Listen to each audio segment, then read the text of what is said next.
All right, got cut off there as this is only 10-minute long, and I guess I talk a lot. So, going back to filters, we talked about how age and the experiences that we have had can affect the kinds of information we find interesting or the kinds of information that we are important to us to listen to. The kinds of emotions. Again, if you had a really bad morning this morning, had a fight with your mom or something like that, that can often affect how you listen and what you listen to, if anything at all. Then morals, family, all these things again can either help or hurt your interest in any particular topic, as well as, again, there are people that have physical conditions that can affect how and what they listen to. So we speak about, on average, 120 to 180 words per minute, which is talking pretty fast. Some of the best speed debaters can actually get upwards of 400 words a minute when they're really spreading fast, but that's pretty much incomprehensible unless you know what you're listening to. So the average speaker speaks about 120 to 180 words. If you were to guess if we can listen faster or listen slower, what would you say? Do you think that we can understand those 180 words per minute, if at all possible? The answer is heck yeah, we can. We can actually listen about 6 times faster. So if possible, again, if you know what you're listening for, even that policy spreading can make sense. You can understand a good portion of it. And this creates a unique thing, a unique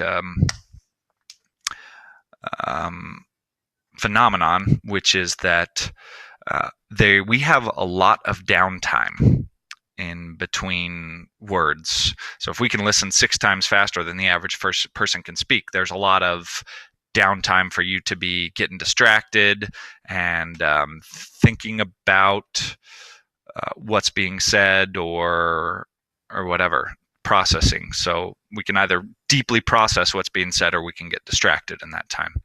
So usually in this time we hear about 50 words, we tune in, think about those 50 words, then we hear 60 words, start thinking about something else, hear the next 70 words or so, tune back in, we're going in and out, in and out, in and out. And again, the more effective of a listener you're going to be, the more specifically you're using that downtime to think about what's being said or processing it critically. So we were going to talk about 4 different types of listening today. And again, this is information that you'll want to know for your end of course exam. These types of listening are appreciative, discriminative, empathic, and critical or evaluative.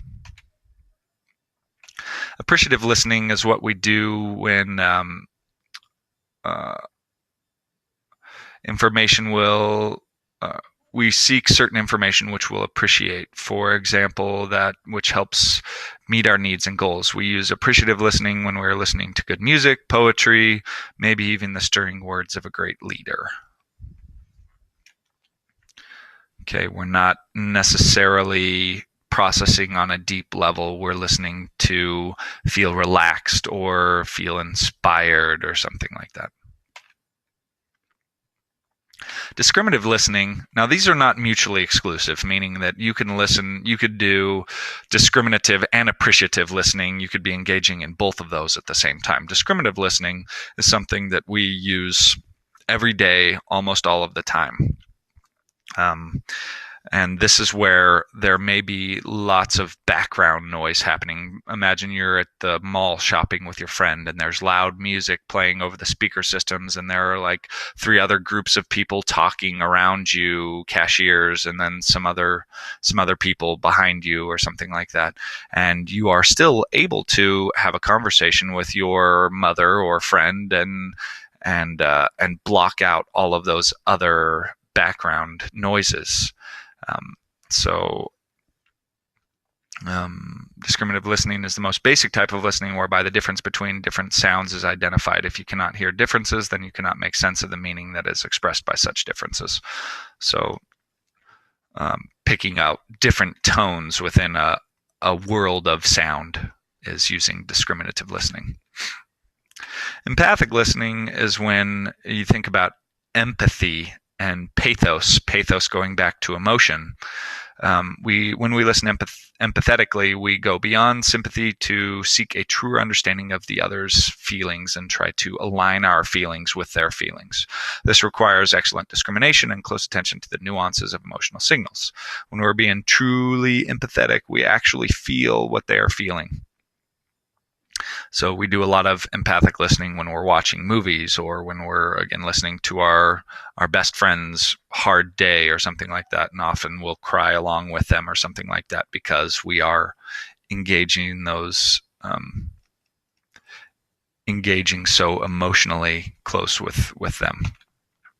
Critical listening is one of the most important, for sure, here, in that we are making judgments about what the person is saying. We are gauging the truthfulness or the falsehood of the claims that the speaker is making. We're analyzing our past experiences and the things that they have previously said in their oration or in their writing or whatever. And we're thinking very much about, and we're probably having some sort of argument in our head with them, or perhaps in real life. But very important to ensure that we're not being manipulated or lied to, and whether or not we should be taking at face value the things that are being said to us.